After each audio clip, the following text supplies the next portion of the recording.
what I certainly pay.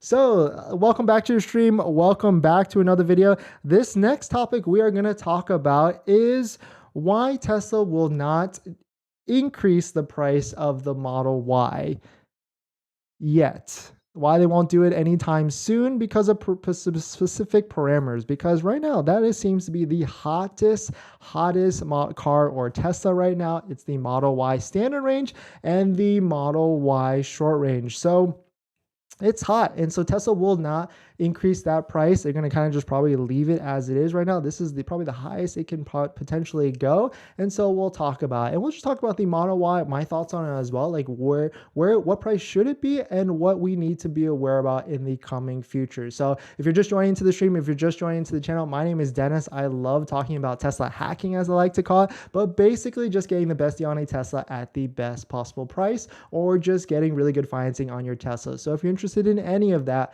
please hit that subscribe. We stream for 30 minutes to an hour a day at this point regarding Tesla content, so definitely hit that subscribe if you're interested. And today's video is sponsored by my Patreon, link down below in the description, but more on that later. All right, so let's take a look at this. Let's take a look at the Model Y. The Model Y currently, its current price is $52,990 for the long range and $56,990 for the Model Y Performance. And these are the price decreases that just happened. The Model Y long range was $66,000 and now it's $53,000, a $13,000 price decrease. That was probably the shocker of all this. But there is a third trim that not a lot of people know about, is the Model Y standard range at $50,990 or $50,990. And both of those vehicles, the Model Y standard range and the Model Y long range, both qualify for the federal tax credit as long as they are under 55K. So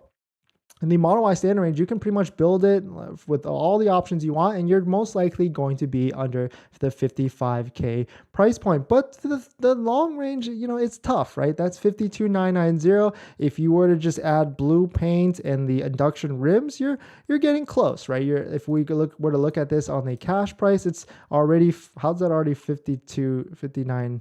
Did I miss something? I probably must have added, I'm added the 7-seater. Oh, but if you add the 7-seater, then you're good. So if you just add the blue paint with the induction rims, so you can see it right here, already past that 55K threshold. So you got to be really careful with how you order it and how you build it. And if we take a look at the inventory charts, it's just going down and down and down. So there's a support line right here that basically Model Y 55K, it seems like everybody is trying to get a Model Y long range or even short range. So anytime a vehicle pops up in inventory under 55K, it's pretty much gone within a few minutes or to 30 minutes. So that's kind of the reasons why, Tesla probably won't increase the price of the Model Y long range or standard range anytime soon, at least until we get more guidance from the IRS in the, Treasury about this vehicle. There's a big rumor right now that March, when they finally release guidance, they're going to qualify that Model Y 5-seat variant as an SUV,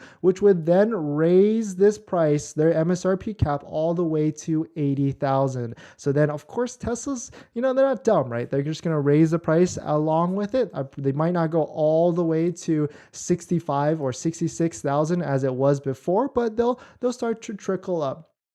That's for sure. Because if we take a look at, the price history charts of what, how Tesla would do increases in the past, they would do $500 to $1,000 at a time. But this was definitely a shocker that they dropped it $13,000 pretty much overnight, like 10 days ago at this point. But they probably won't increase it at that same rate because it would piss off a lot of people. That's for sure. But those are pretty much the reasons why Tesla won't increase the price of the Model Y long range just yet. And so, of course, I put a poll out there. I put a poll on the channel and I asked, do you think Tesla will reduce or increase prices this year?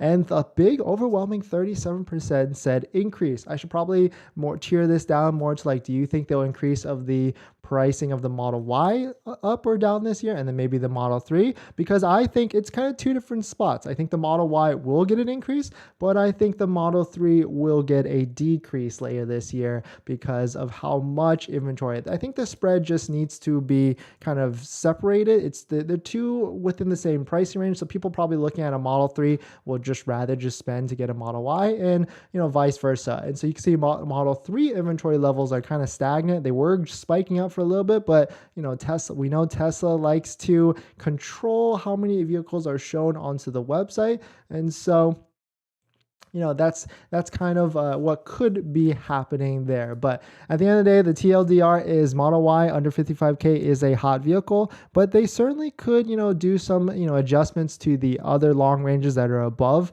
the price point. I think they should, they should do some slight adjustments within this next month or two, because there seems to be a stagnant bunch of vehicles, at least Model Ys, or you can see it right here, 186 that are still unsold at this point on the website. And so those are my thoughts on that. But let me know what you think. Do you think Tesla will increase the price of the Model Y or decrease the price of my Model Y? I mean, it's clear as day. Right now, 50 to 55K is the sweet spot for the Model Y, where the demand is just over what they can produce. And I mean, we've got a lot of things coming on the horizon, right? We have Giga Texas potentially ramping up to 75,000 vehicles in the first quarter of 2023. And there was that spy shot yesterday where there was a good amount of vehicles shown outside the factory. So, we could potentially get up there where there would be a good amount of vehicles being able to be sold. So we're going to jump into some of the comments and the questions. Thank you for joining in today.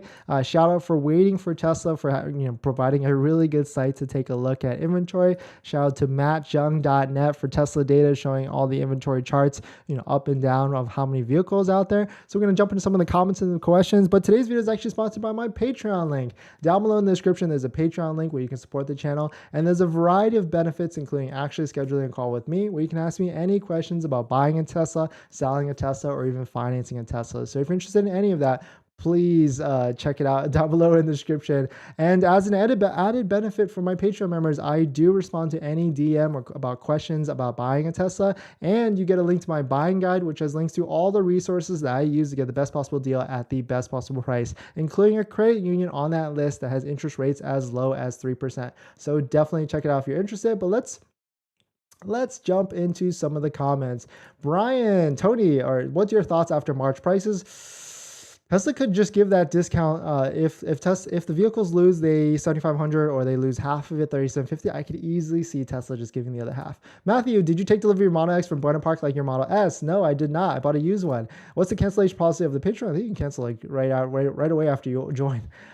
Z, thank you for the super chat. Happy New Year to you. Think the Model 3 standard range will slick deal. I think they're going to drop the price on it. At least we'll see in March. I think there's too many Model 3 vehicles that are available, and pretty much it's stagnant with the Model 3 standard range. I think it could potentially go down some more. Mika, welcome. Or Micah, sorry. John, I accidentally passed the limit to get the tax credit. Can I do some changes on my Tesla?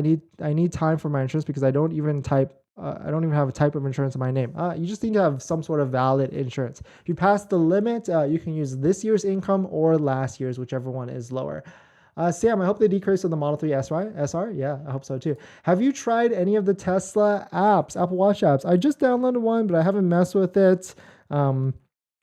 I forgot. It was like the number one rated one in the Apple store. That's what I tried. Yanni, can I delay my delivery by a week? I want to check the tax limits first, and then takes delivery based on it. And now the delivery is a week. You can delay it like 5 days, give or take, but they might release your VIN, and that would be even worse. But you can use this year's income or last year's, and it's AGI. AGI is defined as adjusted gross income, so you can use things to reduce it on paper, just like 401k and stuff like that. But thanks for watching this video. Please hit that like if you enjoy it.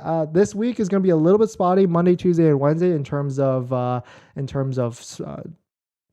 streaming and videos. So definitely I'll try and get on as I can. Valerie, welcome. Can paint protection film go through a car wash? It depends on the car wash. Like the ones that go like and stuff like that. I don't like going through those. I wouldn't, because paint protection film could get scratched, even though there's a lot of like self-healing ones, but I still wouldn't. I would go through touchless or even the DIY ones, or just go to hand wash places around you. Is the Model 3 performance worth it without the tax credits to this day, or would other future EVs be a better option? I don't really think, I mean, if you're going for like, if you're a speed demon and you're used to like performance cars, then maybe the Model 3 performance, but I don't think it's worth the extra money. I mean, it's a great value for what it is and performance wise, but I still wouldn't do it. But thanks for watching this video. Please hit that like if you enjoy it. Check out the links below, including the Tenet link if you're interested in a different way to finance your EV that you can push up that $7,500 tax rate and have a lower monthly payment. So definitely check it out, and I'll see you guys in the next one.